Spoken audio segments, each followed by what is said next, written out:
Bonjour, bienvenue en ce 13 décembre. Aujourd'hui, la pratique pour vous réchauffer, c'est la lecture d'un conte qui s'intitule La petite flamme de l'ermite.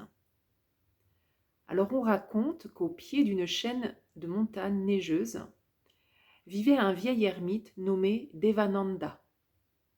Il habitait un ermitage minuscule, si modeste que l'on aurait presque pris pour un rocher parmi les pins.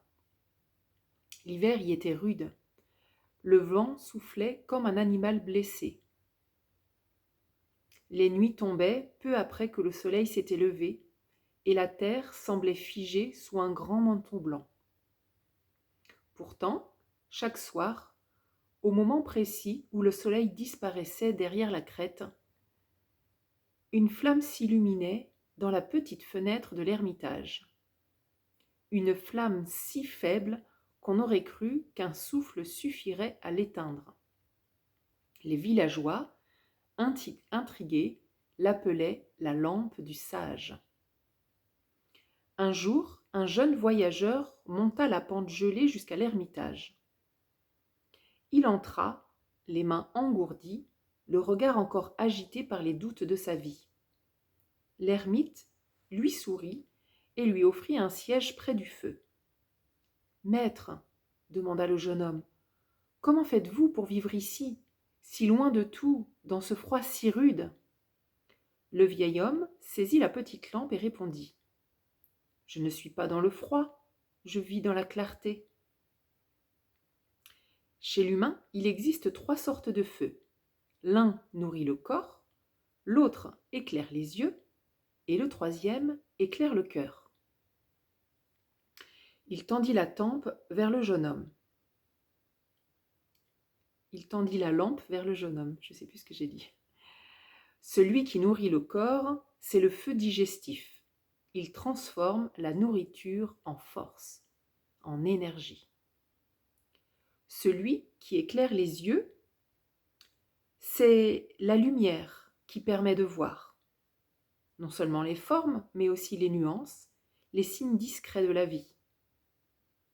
Quant à celui qui éclaire le cœur, c'est le feu intérieur du discernement, celui qui permet de choisir le juste chemin, même dans les nuits les plus sombres.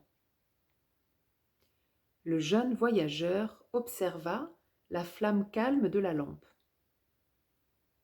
Mais que faire quand la vie devient difficile, quand on ne voit plus clair en soi, quand le chemin s'obscurcit, quand tout s'éteint ?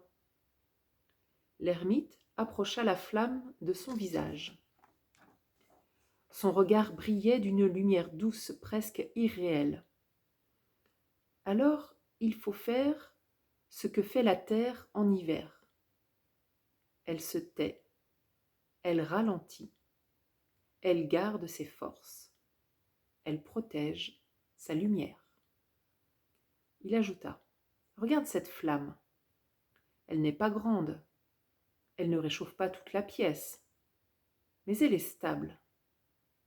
Au cœur de la nuit, elle maintient son éclat. C'est cela, ton travail spirituel.